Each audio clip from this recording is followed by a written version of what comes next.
Hey everyone, it's Pickleball with Tyler with Universal Rackets, and in this video, we're going to teach you how to hit hard and hit through your opponents. If you want to win a ton of points at the beginner, intermediate, or club level, stop trying to just go around your opponents. Stop trying to always take it out of their strike zone. You can instantly win points at that level if you hit hard and straight at them. If you hit hard and straight at beginner, intermediate players, they're not going to be able to handle the pace and they're going to miss their volleys, or B, they're going to pop the ball up and give you or your partner an opportunity. In this video, we're going to give you tons of tips and tons of tricks on what to do when you hit hard, how to hit through your opponents, what to look for, how to get pop-ups, and how to get up to the kitchen and win more pickleball points. So make sure you buckle your seatbelts and stay tuned, because this is going to be an amazing video. Let's go. Now, the first thing I want you to do is, if you're hitting a drive and you're trying to go straight at your opponents, this is kind of counterintuitive, but what I want you to do is I want you to hit 70% instead of 100%. As you get a little bit higher in level, they're going to know the rule: shoulder high, let it fly. If you hit the ball super hard every single time, it's going to be inconsistent. It's probably going to hurt your arm and your shoulder, and it's going to give your opponents confidence that the balls are going to go long. If you're up at the kitchen and I hit a super hard drive trying to go through you, and you let the ball go and you see it go long, you're going to probably know that the next drive I'm going to hit is going to be the same thing. If you want to hit through your opponents and get pop-ups, you need to hit 70% instead of 100%. I want your balls to look more like this. Yes, I'm still hitting a tiny bit hard, but I'm not going 100% power. The goal of this isn't to automatically win the point. The goal is to jam your opponents and create an opportunity. If you're driving at me and I'm taking the ball here, or I'm taking the ball close to my body, I'm going to probably pop the ball up. What you want to do again is go close to their body, which leads to our next strategy, and that's going directly at them. If you're going to hit a drive, number one, you can go down the middle, but number two, if you're going straight at them, you want to go directly at the center of their chest. The reason why you want to go to the center of the chest is because that's going to allow them, again, to get jammed. If you drive the ball at your opponent's forehand or your opponent's backhand, that's going to give them space, and that's going to allow them to move to the side or turn and be able to counter and hit down.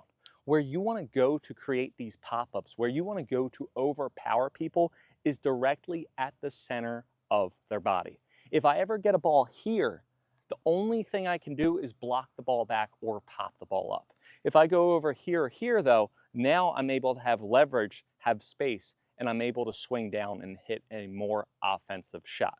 So again, number one, hit around 70% instead of 100%. And number two, go directly at them. Don't go to the left or to the right. The next thing that you have to do is anticipate the next shot. A lot of players, where they go wrong is that they'll hit a really good hard shot, but what they do is they just hit and stand.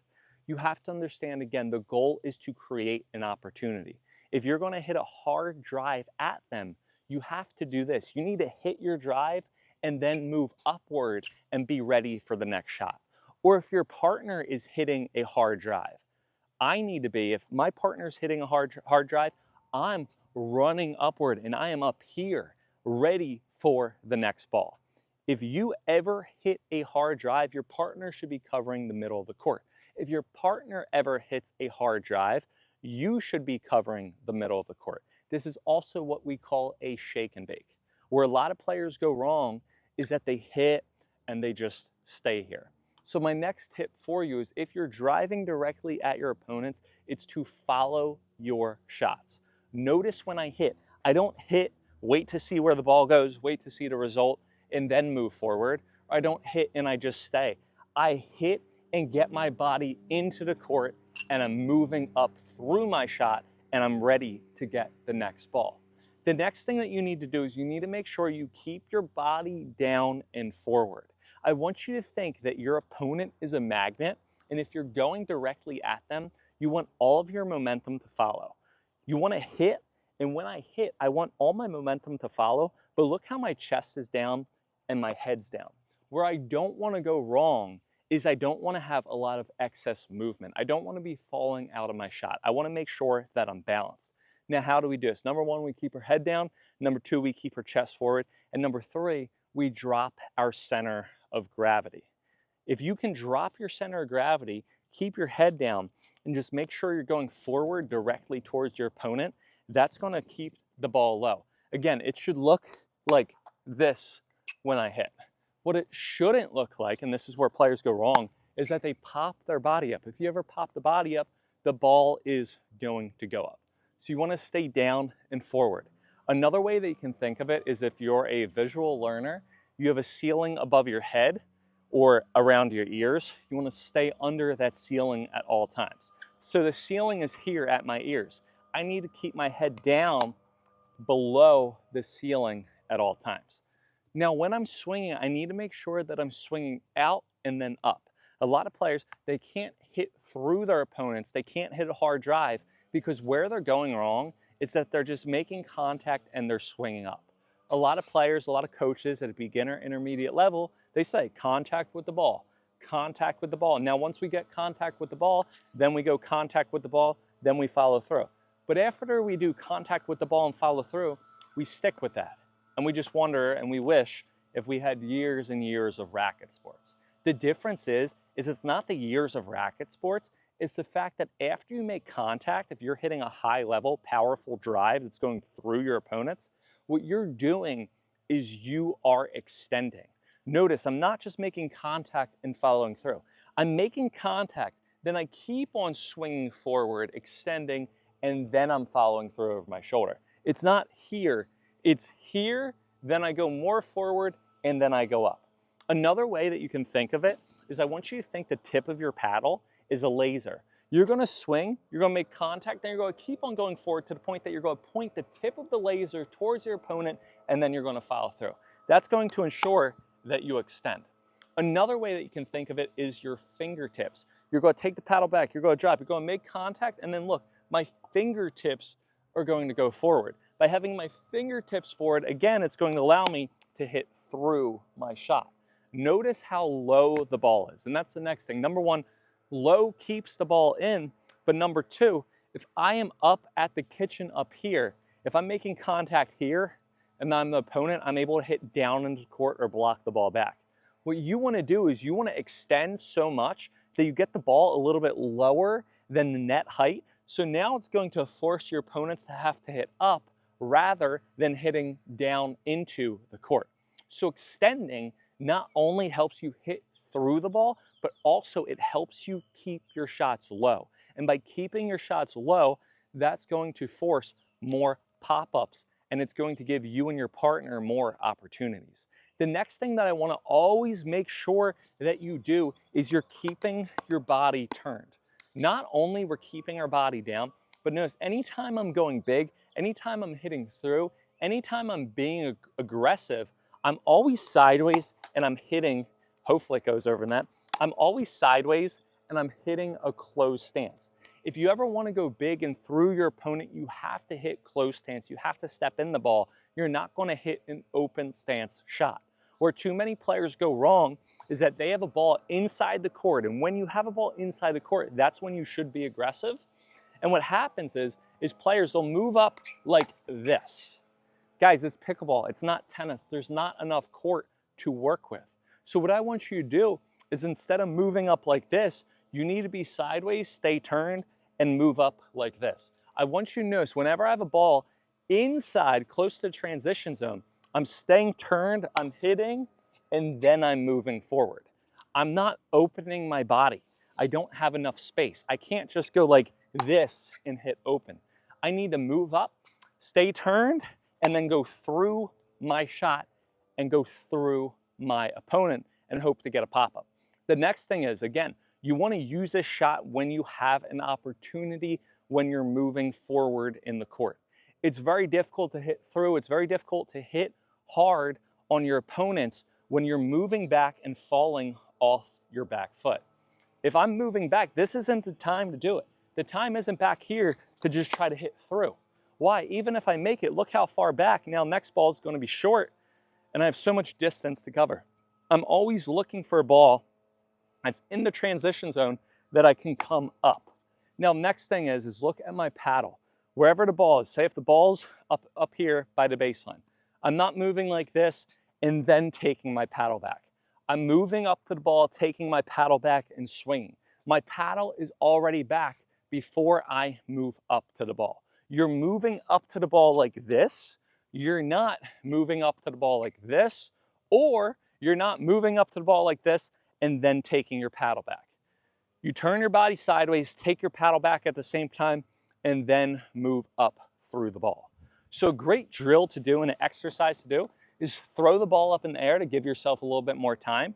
And all you're going to do is throw it in the air, paddle back, stay sideways, hit, and move through the ball. Again, one more. Paddle back, stay sideways, I'm gonna hit and move through the ball. Now the next thing that we're going to talk about is strategy. How hard do you need to actually hit? I said 70%. It depends how your opponent deals with the volleys.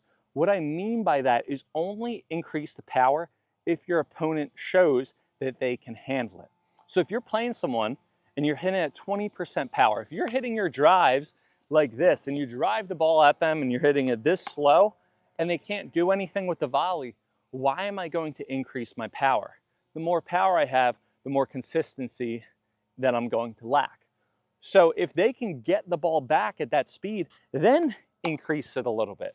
Only increase your speed if your opponent shows that they can handle their shot. The next thing, and this is kind of counterintuitive, but making sure that you are continually accelerating throughout your shot.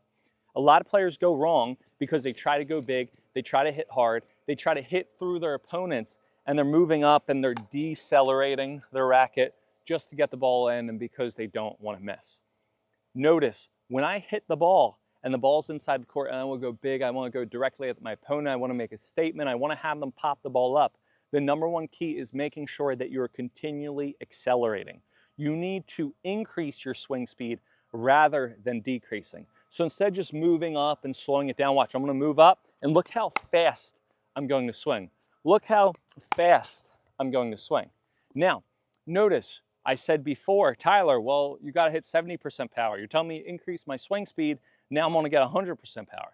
There's a difference. If you're going to increase your swing speed, you're going to get more power by going through the ball.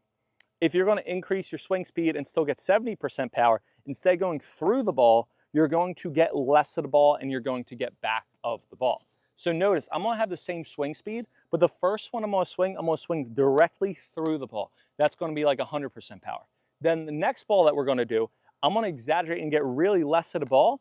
It's going to look like less power, but I'm still accelerating the same amount. So look, I'm going to go through the ball. It's going to go out. Look, 100% power. Now, same swing speed, but I'm going to get less of the ball, and it's going to hit the net. I want you guys to see one that doesn't hit the net. Here we are. Look, same swing speed, and now look, it's going to go in. So it looks like less power, but I'm still accelerating just as much. But again, I'm getting less of the ball, getting the back of the ball, and that's what also we call creating shape. If you can create shape on your shots and get less of the ball, it's going to help the ball dive into the court, and you're going to be able to win more pickleball points. Because when the ball dives in the court, not only it's more consistent, not only it's a lower percentage of power, but also it has topspin, which means the ball is going to dip down. Whenever you can dip the ball downward at your opponent's feet, that's going to pressure them and you're going to move up. Now, the perfect time to implement this strategy is when you are getting a couple of points and when you have momentum. Pickleball is such a momentum type game. Have you ever played and you were playing against your opponents, they had their serve and you were down 0-5 all of a sudden, or you were up 5-0? What you want to do is you want to use this strategy and go straight at your opponents and hit through them when you're carrying momentum into your points. What I mean by that is if you use this strategy and you hit through them, and then your partner gets a shake bake, they get a high ball, and then the next ball you're going to drop, don't do that. What you're going to do is you're going to continually use this strategy until it goes away. And what I mean by that, until they win 2 or 3 points. So when you hit, you're going to hit and you're going to use the strategy first. And then you win again. So you're going to do the exact same strategy when you get your third. Continually use this, because as momentum builds, your opponents are going to panic, they're going to get more frustrated, they're going to get you more pop-up balls, and you're going to basically be able to assert your dominance. Have you ever played a pickleball team and you went out there and you were automatically just losing 0-5? You felt like you can't get any type of power, you couldn't get any type of like grip on the game. It just went so fast. The reason why, because they're playing with momentum. And the best way to play with momentum and keep that momentum going is to implement this strategy in your pickleball game. If you can make sure that you use all the technical tactics, the techniques that we went over, keeping your head down, keeping your body sideways, getting less of the ball, playing with 70% power, or decreasing your power until your opponent shows. If you're going for the shot, going directly at your opponent, thinking that they're a magnet coming in. If you're the partner, you're really coming into the middle, expecting a high ball, using it when you're inside the court, taking your paddle back, keeping your body sideways, hitting a closed stance rather than an open stance, you're going to be able to win a ton more pickleball points, especially if you play with momentum on your side. Now, it is my goal to increase this channel to over 50,000 subscribers by the end of 2025. If you guys like this video, if you guys like this channel, make sure that you subscribe, share with your pickleball group chat, share this with your pickleball friends if it helped benefit you. That's the best way to support the channel. And make sure to check the links in the description. Carbon Pickleball just released the best paddle on the pickleball market. It is out now. Finally, the True Foam Waves. This thing, the waves in the foam, it makes it feel like it's tennis strings. The flexibility and the dwell time that it has is absolutely amazing. Make sure to click the link, use my code UNIVERSAL in the description, and you'll get a discount with your purchase. And try it. If you don't like it, you can send it back, and they will give you a money back guarantee. Have a good one, happy hitting, and we will see you guys next time on court.